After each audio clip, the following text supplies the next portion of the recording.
I'm here, Monty. I see you said why.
You got 40, Monty.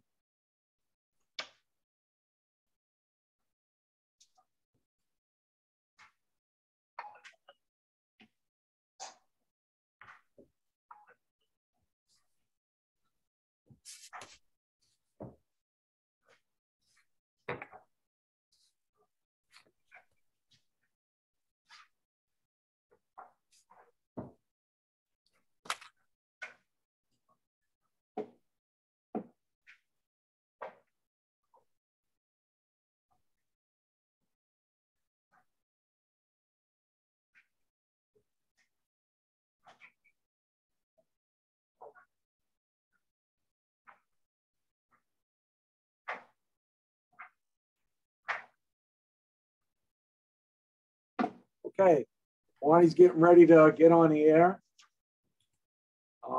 She'll create the live stream for us.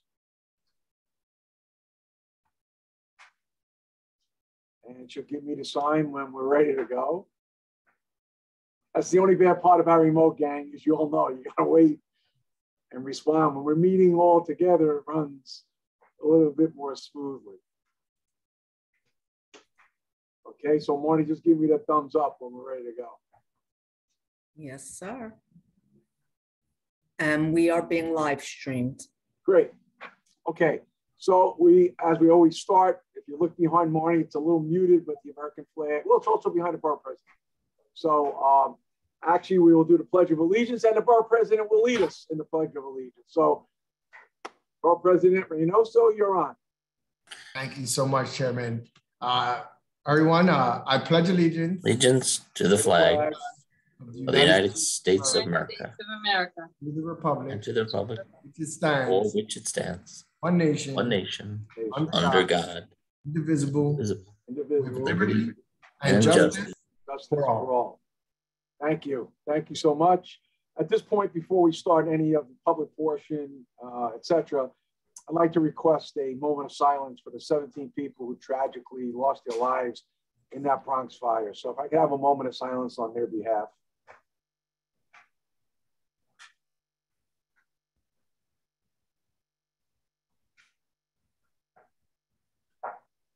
And thank you very much, and may their souls be rested and be in God's hands. Okay, so as you know, Borough President Reynoso, let us know what type of time you have, because we usually go to the public portion. So if you want to listen to that, then we could put you on the air, or if your really schedule's tight, we can let you go on right now. So your choice. So I have an event in about 15 minutes, but So you're up. You're up. All right, well, Ladies and gentlemen, I'd like to introduce our new borough president. And just to let you know, by the way, I don't know whether anybody has schooled you. I'm glad you came on early because you might miss the meeting. I'm going to give you a little anecdotal thing before I let you speak. Absolutely. But when Councilman Gentili became our councilman, he was used to going to board 10 meetings, which last 3 hours. So he came to our meeting at like 8:15 for 7. We had a 7:30 start. And the only person that was here was me, the district manager. And so he never came late after that. So we are known as the most thorough and fastest in your borough. And certainly we're here to let you know that we support you in any way. We look forward to your vision. I'm sure you're going to talk a little bit about it, but we care about our community and we care about Brooklyn. So you're on the air, and congratulations to you. Thank you so much, Chairman. Thank you so much. It's good to know. When I ran my sanitation committee hearings, they were the fastest hearings in the city of New York because, you know, I'm not there to pontificate, and also the Department of Sanitation is all about getting the work done. So I really appreciated them, and I guess I appreciate your efficiency. I'll call it that. Well, my name is Antonio Reynoso, and I am the new borough president of Brooklyn, and I'm very happy to be here joining you all in Community Board 11. And I got to tell you, I'm really excited, and I think it's going to be a great 4 years. I want to do a lot with the community boards. I really think that there's a lot of great potential and great expertise and knowledge and just wherewithal in these community boards to really do a lot more than has been asked of you in the past. So I hope you're ready to get to work, because that's exactly what we're going to be doing. I also want to let you know that I'm very interested in doing like professional development and education courses. And I want to say this, when I was a council member, I was learning how to be a council member every single day. To the last day, still learning. And I'm going to do that as a Brooklyn Borough president.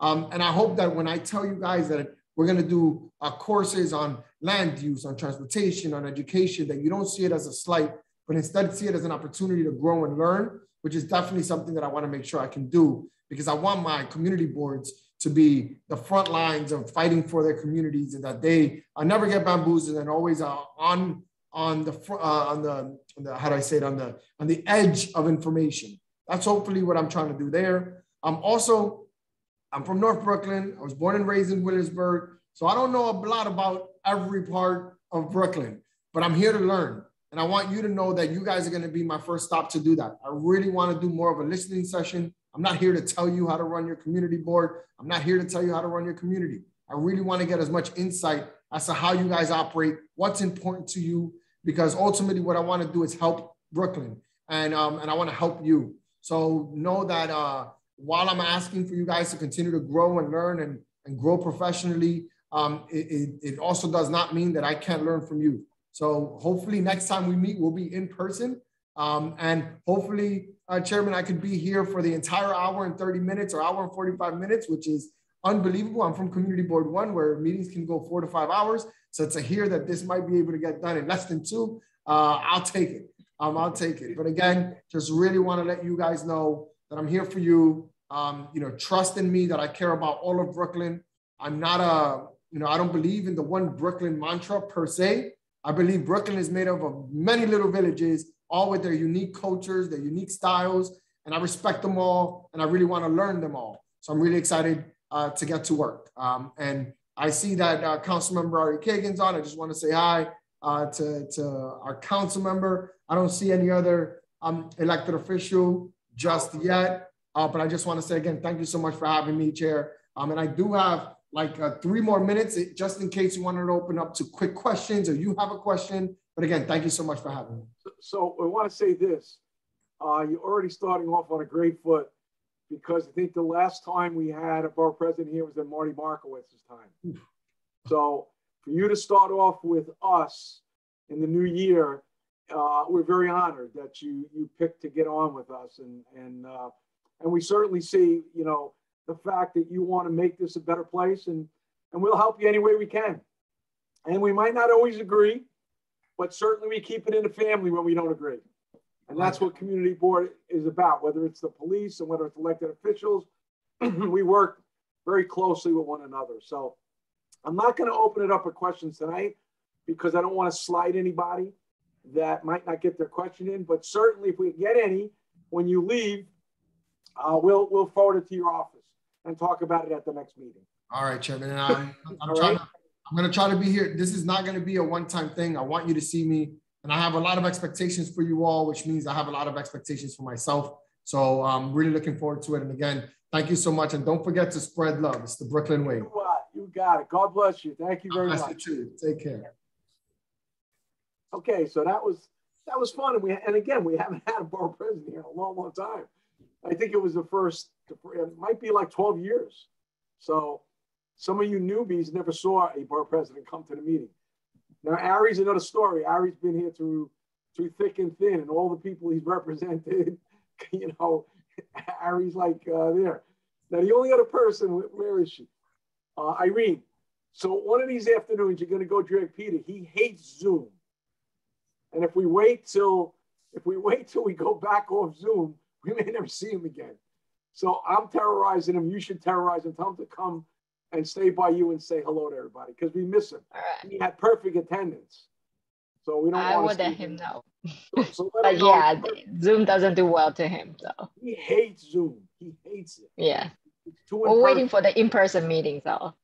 He never missed one. Never missed one. In the budget. So yeah. Tell him we miss him. Okay. Alrighty. So this is the public portion that's going to occur now. Public portion of the meeting is where the public speaks and the board doesn't. When we open up the board meeting, the board speaks and the public doesn't. So if open the public portion, Marnie, you will be the quarterback. Yes, sir. Hannah Wienerman. Hi, everyone. Good evening. It's a pleasure to be with you. I'm Hannah Wiederman from Congressman Jerry Nather's office. Happy New Year. We've been getting a lot of calls about small businesses, so I just wanted to give 2 quick updates. So first of all, there was a bunch of questions around the EIDL applications. So COVID-19 EIDL applications and targeted EIDL advance applications, the deadline was December 31st. However, we just want to assure everyone that the SBA will continue processing applications after the deadline, including reconsiderations. So the 31st does not apply to increased requests. So if you've already applied, they will be processed. If you have any questions, you can call our office about it. The other thing I wanted to flag is that Congressman Nadler, along with Congresswoman Maloney, introduced the Low Revenue Paycheck Protection Program Relief Act. So the Paycheck Protection Program, known as the PPP, gave small businesses 24 weeks after receipt of their loan to spend money on forgivable expenses, which didn't help businesses that had to stay closed for much longer, obviously. So this fix in the bill would allow the PPP recipients to shift the covered period of the loan to gain loan forgiveness if the business was not in operation, from April 1st, 2020 to December 31st, 2020, or saw a revenue reduction during that period of at least 80% in 2019. So this important fix will allow businesses the businesses to get that loan forgiveness. So I know it's hyper specific to small businesses, but we've been getting a flood of questions about it. So I just wanted to make sure to update you on that. I will leave my information in the chat. As always, if you have any questions about any federal issue, the IRS, Social Security, Medicaid at all, please make sure to email our office. And it's a pleasure to be with you tonight. Thank you. Thank you. Appreciate it. Frank Fontana. Hey, Marnie. This is Frank Fontana from the Department of Buildings, Office of Community Engagement. Just a couple of quick announcements. First off, I do want to wish everybody Happy New Year and congratulations to the new elected officials. Just a couple of quick updates. One is January 18th and February 1st, DOB is having a live Q&A session. That live Q&A session is with a project manager and it's virtual. So these are the homeowners. Previous there was a homeowners resource night, and that has been canceled for the moment. We don't know when it will be returned. So there's a new Q&A session that's being done now with the project advocate. So if you have any homeowner, contractor, anybody that has any questions about permits, any kind of work on being done in their house, anything related to buildings, you can join the virtual session, have any questions answered. Secondly, you may or may not be aware that the public building now closes at about 12 o'clock, their offices. So if anybody's wishing to visit the Department of Buildings, try to arrive before 12 o'clock. And then lastly, excuse me. Then lastly, in regards to local law 152, that was the periodic gas inspections. So someone had brought up at another meeting, another community board, that National Grid is having a similar program. Their program is just inspects the meters itself. I know this filing period ended already, but National Grid has another program where they just come and their contractors inspect their meters themselves. So they make sure those are not leaking, they're up to code, and so they're not related to the Department of Buildings. And that's it. I wish everybody a good night. I'll be on the call and I'll put my contact information in the chat, as well as a link to the live Q&A session. Thank you. Thank you. Thanks, Frank. Conchetta Bologna.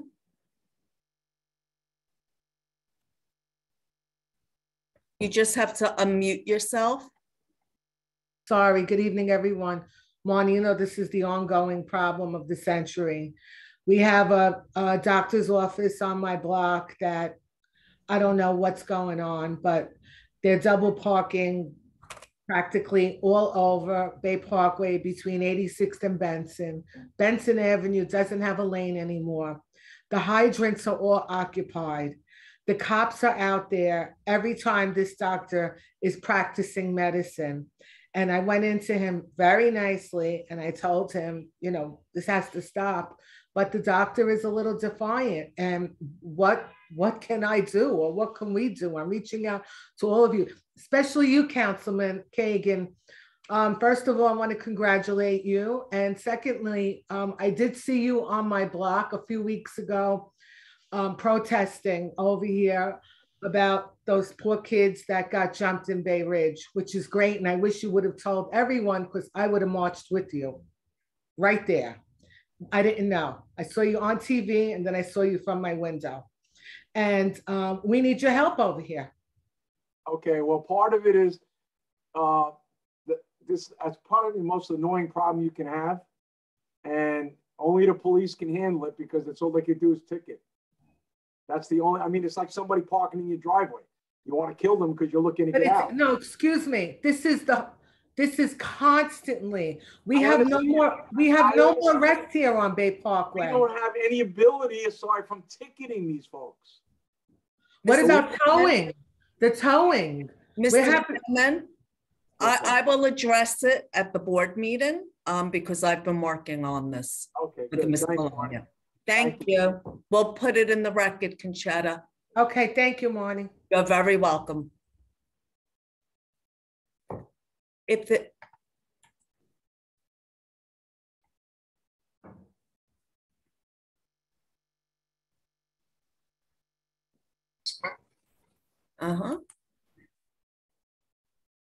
Tambe John.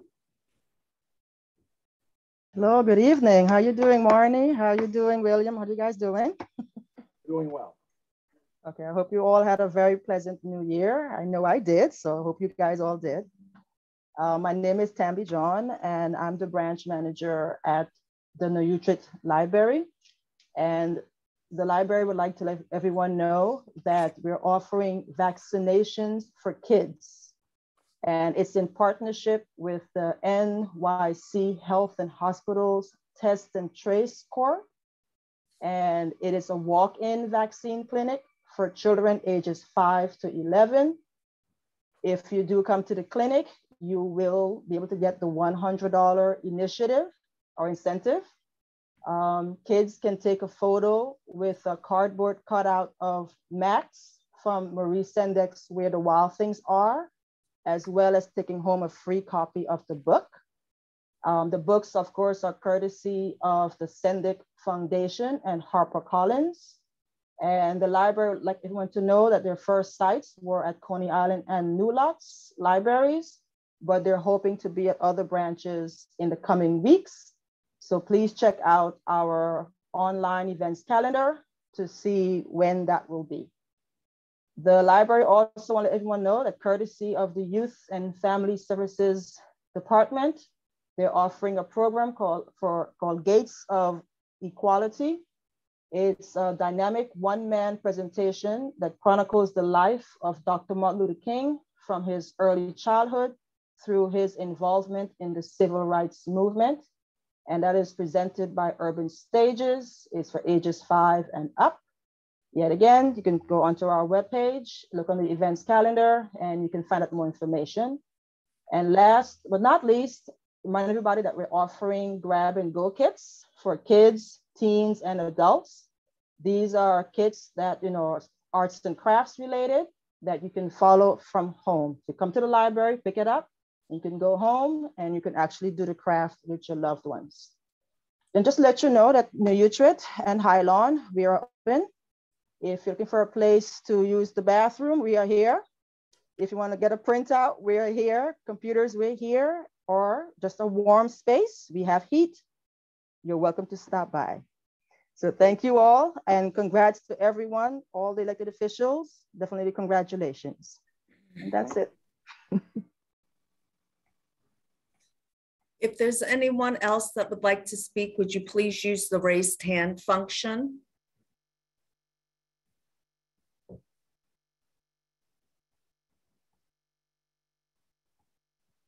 That's it, Mr. Chairman. Okay, so hearing none, I'd like to close the public portion of the meeting. Eileen LaRuffa, seconded by Lilibet. All in favor? Any opposed? Any abstentions? Okay, the public portion is done. Can I now have a motion to accept the minutes of the December 9th meeting? So moved. Okay, Ross, seconded by Bart. All in favor? Any opposed? Any abstentions? We have Assemblyman Colton with us, and he's the senior guy, so he goes first. Okay, everyone hear me? Yes. I want to wish everybody, it's still kind of New Year, and actually we're in between New Years because the Lunar New Year will start February 1st. So everybody, a very happy New Year.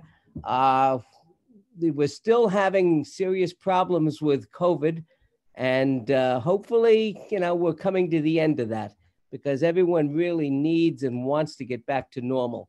So hopefully this will be a healthy new year for everybody. We are having a rally on Sunday, January 23rd regarding the homeless shelter, particularly the one at 137 Kings Highway. The rally will be on West 13th Street at Kings Highway, and it will be 1:30 on Sunday. Everybody is obviously welcome to attend. We are continuing to do research on this, and we are continuing to find that these kinds of homeless shelters do not help homeless people. that they only help the developers and the operators who make huge amounts of money operating them. And they really, what is needed is permanent affordable housing. The governor in her State of the State presented a program which the legislature will have to implement, will have to include in the budget for $1.5 billion. In fact, I think it's $2.5 billion, in addition to the affordable housing program that was put together under the prior governor's budget last year, which dealt with distressed hotels, turning them into affordable housing. This governor is proposing a 5-year plan to build 100,000 units of affordable housing, which could be for senior housing. It could certainly be for homeless families. It certainly can be for even middle-income families, because they also are having a great deal of difficulty in terms of affording housing under these times. So we need to, move in a different direction from the prior administration's proposals on homelessness. We need to move away from the temporary shelters, and we need to have programs, both state and city programs, to provide permanent affordable housing for all of those who need it. We'll continue, working together. And again, I want to commend the Community Planning Board. You have, been very responsive to the community. You've been very responsive to the needs of the community. And I really am very proud and happy to be part of, this planning board. And I commend you, for all that you've been doing. My office continues to be open. We see 4,000 to 6,000 people a year. Last year, I think we saw close to 5,000 people. And, we're going to continue to work on all the issues that are concerning people to the best that we can. Please feel free to call my office when there's problems, when you see something. We can't solve every problem, but we're certainly going to work very hard to work to solve every problem. And we've been solving a lot of problems. There was a cleanup situation on Quinton Road between West 8th and West 9th. The constituent came in very irate that there was all kinds of mattresses and half-eaten food and garbage and debris. And we actually were able to contact BK11, and they cleaned it up within a day. They cleaned it up. So, we have good agencies here. We have a good planning board. We have a good agencies, and together we can, work to clear up these problems that exist in the neighborhood. So I look forward to the next meeting. And as I said, I wish everybody a very happy and healthy new year. Thank you. Thank you. So somebody who needs no introduction, okay, is a person, again, who's been around in the background. Now he's coming forward, and that's our new councilman. He took over for Councilman Traeger, but now we have Ari Kagan, who's been to almost every community board too. So Ari, good to have you with us. And now you didn't have to wait for the public portion. You could speak now. Thank you so much, Bill. Do you hear me well? Do you hear me? Good. First of all, it's always nice to be in the family. So many of you are very close friends of mine and for many years already. So I'm very excited, of course, and very honored and humbled. Thank you so much for giving me this opportunity. It is my first Community Board 11 meeting, and I'm here in a new capacity. I'm very excited and proud and happy I cannot even start. So, unfortunately, our office at Steelville Avenue 2015, I'm planning to keep this office as well, still not ready to be opened, but we are operating and working still virtually. I put already phone number and email on the chat. I would like to emphasize that I don't have even committee assignments yet. I'm pushing for certain committees, and definitely I wanted to be on, for example, Public Safety Committee, Economic Development Committee, and some other committees. I will let you know later on when I will get some of these committees. Also, I'm working, having more mobile testing sites. One already was operating at Best Beach and will be even more. Next week, I will send community board information. In the moment, we will get another mobile site. We work with all agencies. Many of you know Janine Keriketti. She will continue to work in our office as an office manager and my scheduler, and many of you know her, so you can contact me personally, A. Kagan at councilnyc.gov or District 47 at councilnyc.gov. And we're resolving many constituent issues every day. And also I will continue to fund Wildcat Services, which is non-for-profit organization supplementing sanitation department, especially when we're not talking about like commercial corridor around. And they're already doing a lot of good things in terms of cleaning up around houses for seniors, people with disabilities, cleaning up from ice and snow. So you can send to our office requests and we will send Wildcat Services to you. It's happening already. And I have already government Facebook page and Twitter. I'm accessible 24/7, to be honest. And again, I would be so happy to work with you. Definitely I will attend this important rally regarding homeless shelter. And I already talked to mayor and to governor both about homelessness crisis and crime situation. In fact, a few days ago, I personally told Governor Katie Hochul that bail reform should be corrected, especially when it relates to violent crimes, hate crimes, and so on. It should not be the situation when someone committing violent crime or hate crime and in the morning being released from jail. Nowhere in the world it's happening besides New York City. So I already made that clear to everyone. And also I talked to mayor yesterday, was a Zoom with mayor and schools chancellor regarding situation in schools. A lot of chaos, a lot of problems in schools. I made it clear too that children who are quarantined, for example, they should have some kind of option to study. If they are quarantined because they are sick with COVID, they should have a remote option to study from home. I'm not talking about entire school system. And also about this testing, they should test everyone, not just students, not just teachers, but everyone inside and outside schools. That they will know the real situation, what's going on with pandemic. So I'm optimistic about the future. Thank you so very much. Thanks, Ari. Always appreciate it. I'd like to also welcome to the community board our Councilwoman Alexis Aviles. I hope that Ari didn't steal all your thunder. I'm sure you have something you can add. But Ari's been with us a long time, so. Hello, everyone. Can you hear me okay? Yes. Great. Hello, Council Member Kagan. You know, he has his own thunder and it is, you know, unmatched. So I'm not here to match Council Member Kagan's here to give you a little flavor of my own. So good evening, everyone. My name is Council Member Alexa Aviles, and I am the new council member representing District 38, which includes a relatively small part of your community board, but I thought it nonetheless important to come and say hi to let you know that our office is open. We have been open since January 3rd. Our office is located on 4417 4th Avenue. It is the same location as the prior council member.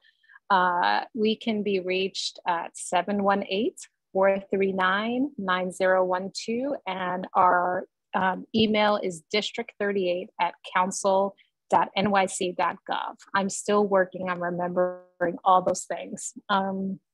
But I guess just to let you know, obviously we welcome you all. We are absolutely open doors. It's been really important for our community to see that we are here, we are ready to work. And in fact, we have in the 10, 11 days that we've been open, we've had over 60 constituent cases. We are, have been walking through all the schools in the district. Clearly, we are focused, as Councilmember Kagan mentioned, on school and certainly, COVID recovery, ensuring that we have sufficient testing. And we have been advocating for a temporary remote option for sufficient supplies for schools. What is happening in school buildings is, in terms of staffing shortages, is very concerning. And we have at this point, even with a 76% attendance rate, close to 250,000 children across the city are absent. So there is an enormous amount of work to be done. We are coordinating across the board and certainly are open.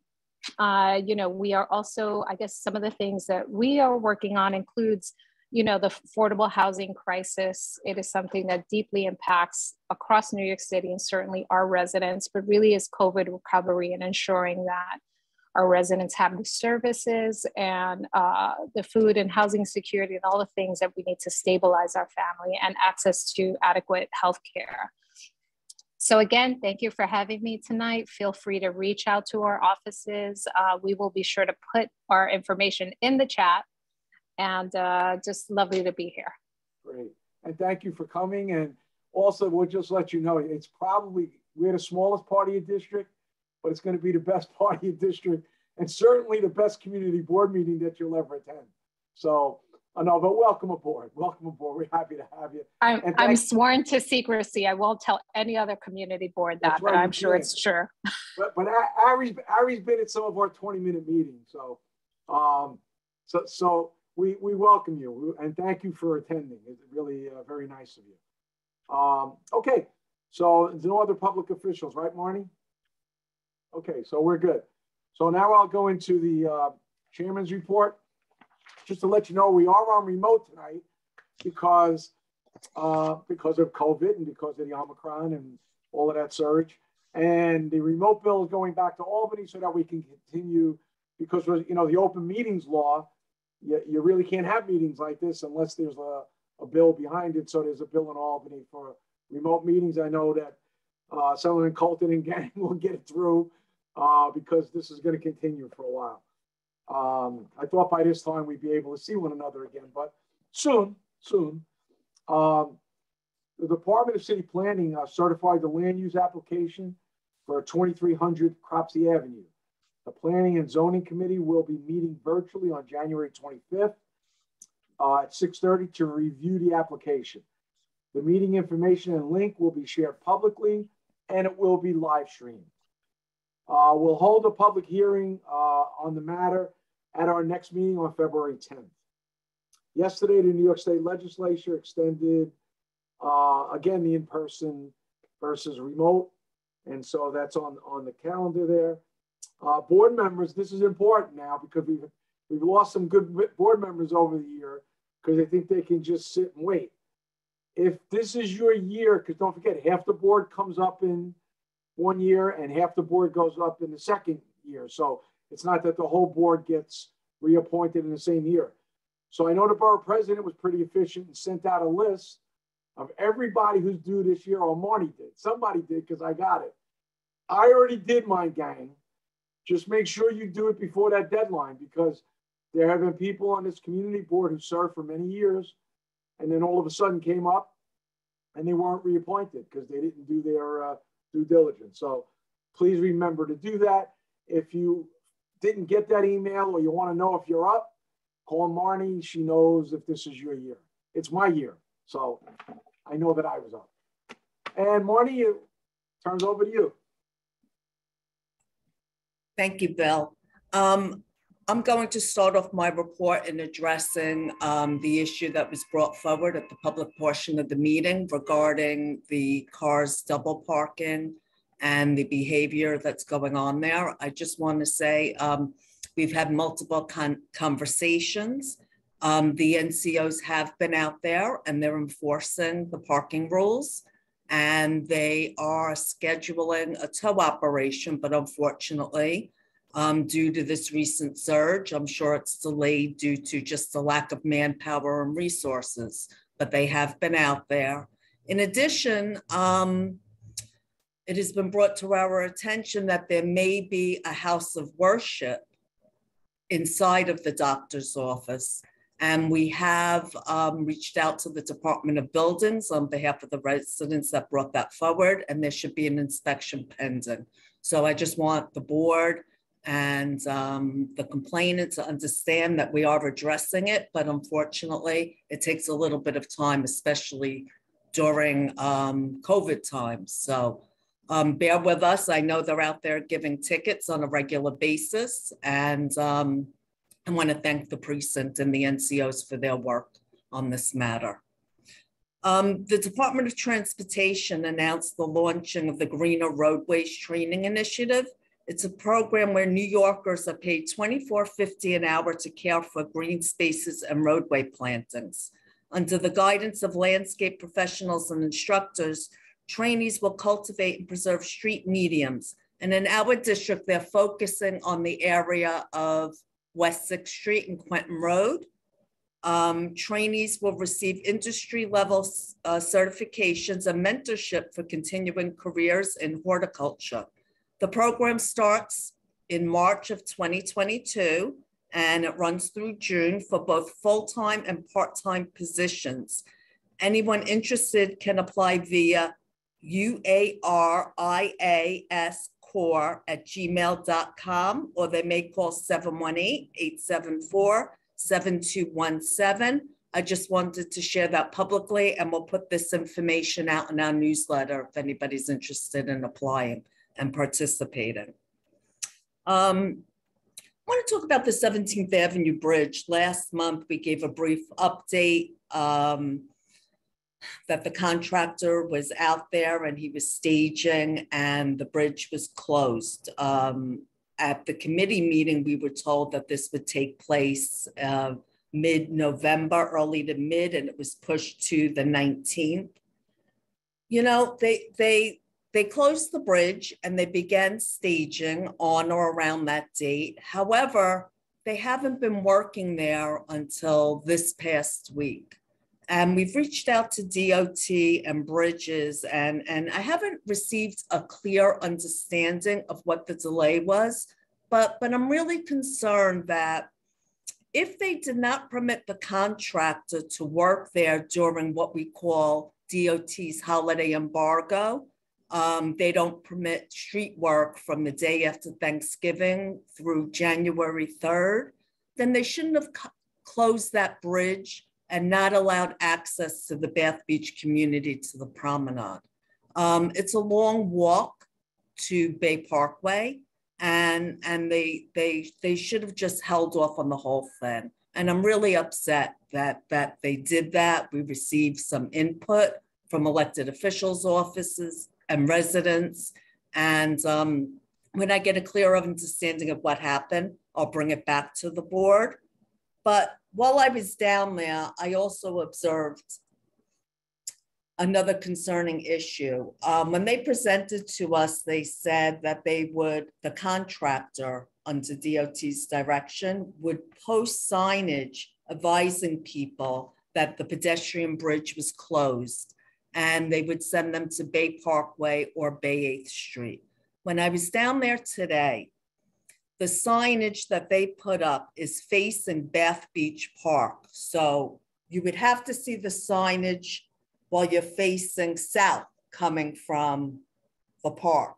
If you were coming from the apartment buildings or the houses from the east or the west, you would never know that the bridge was closed. And additionally, they're sending pedestrians and bicyclists to the Bay 8th Street entrance. Now, everybody here has either entered or exited the parkway there. I just don't understand why they would put people in an uncontrolled intersection to cross the westbound entrance of the Belt Parkway to get on the promenade. I'm going to reach out to DOT and request that they take away that signage and send people to the Bay Parkway entrance.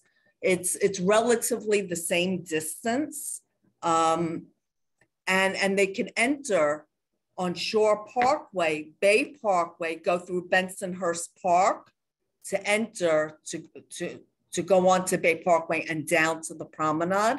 And I believe that's a safer detour for our residents. So we're going to do that. But I just wanted to let the board know that what they presented really doesn't work for this community, in my opinion, anyway.